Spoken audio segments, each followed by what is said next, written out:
विद्यार्थ्यांचे आंदोलन, सरकारसमोर मोठे आव्हान, नेमकं काय घडतंय? नमस्कार मित्रांनो, मी शकील सय्यद आणि तुम्ही पाहत आहात साथी मानवतेचा। आज आपण अशा विषयावर चर्चा करणार आहोत ज्यामुळे संपूर्ण देशात चर्चा सुरू आहे। लाखो विद्यार्थी, पालक आणि तरुणांच्या मनात एकच प्रश्न आहे, आपली शिक्षण व्यवस्था खरंच विश्वासार्ह आहे का? विद्यार्थ्यांनी आंदोलन का केले, त्यांच्या मागण्या काय आहेत, सरकारची भूमिका काय आहे आणि याचा देशाच्या भविष्यावर काय परिणाम होऊ शकतो, चला सविस्तर जाणून घेऊया। मित्रांनो, कोणत्याही देशाचे भविष्य त्या देशातील विद्यार्थ्यांवर अवलंबून असते, पण जेव्हा विद्यार्थ्यांनाच रस्त्यावर उतरून आंदोलन करावे लागते तेव्हा हा फक्त विद्यार्थ्यांचा प्रश्न राहत नाही, तर तो संपूर्ण समाजाचा आणि देशाचा प्रश्न बनतो। अनेक विद्यार्थी परीक्षा प्रक्रियेत पारदर्शकता, न्याय आणि विश्वासार्हता याची मागणी करत आहेत। सरकारने ही परिस्थितीवर लक्ष ठेवून विविध निर्णय घेतले असून शिक्षण व्यवस्थेबाबत सुधारणा करण्याचा भर दिला जात आहे। परंतु आता सर्वात मोठा प्रश्न आहे, यामुळे भविष्यात परीक्षा पद्धतीमध्ये मोठे बदल होतील का?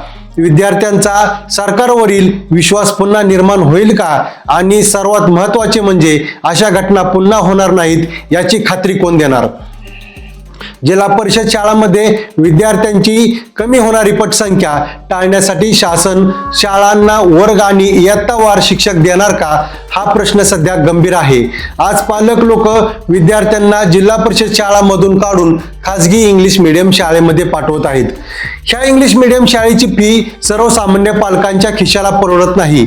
मग जिल्हा परिषद शाळा आणि खासगी शाळा, या इंग्लिश मीडियम खासगी शाळा या शाळेतील दोन्ही विद्यार्थ्यांना समान शिक्षण भेटते का, हाही प्रश्न सध्या गंभीर आहे।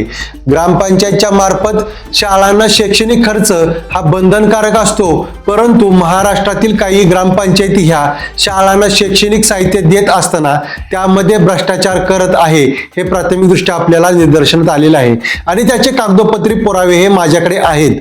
परंतु अशा भ्रष्ट ग्रामपंचायतींनी शाळांना कागदावरती जी किंमत दिलेली आहे त्या किमतीचे साहित्य ह्या शाळांना द्यावे हीच प्रामाणिक अपेक्षा आहे।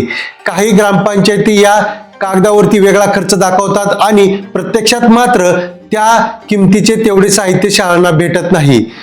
मित्रांनो, लोकशाहीमध्ये प्रत्येक नागरिकाला आपले मत मांडण्याचा अधिकार आहे, पण त्याचबरोबर शांतता, कायदा आणि संवाद याचाही तितकाच महत्त्वाचा वाटा आहे।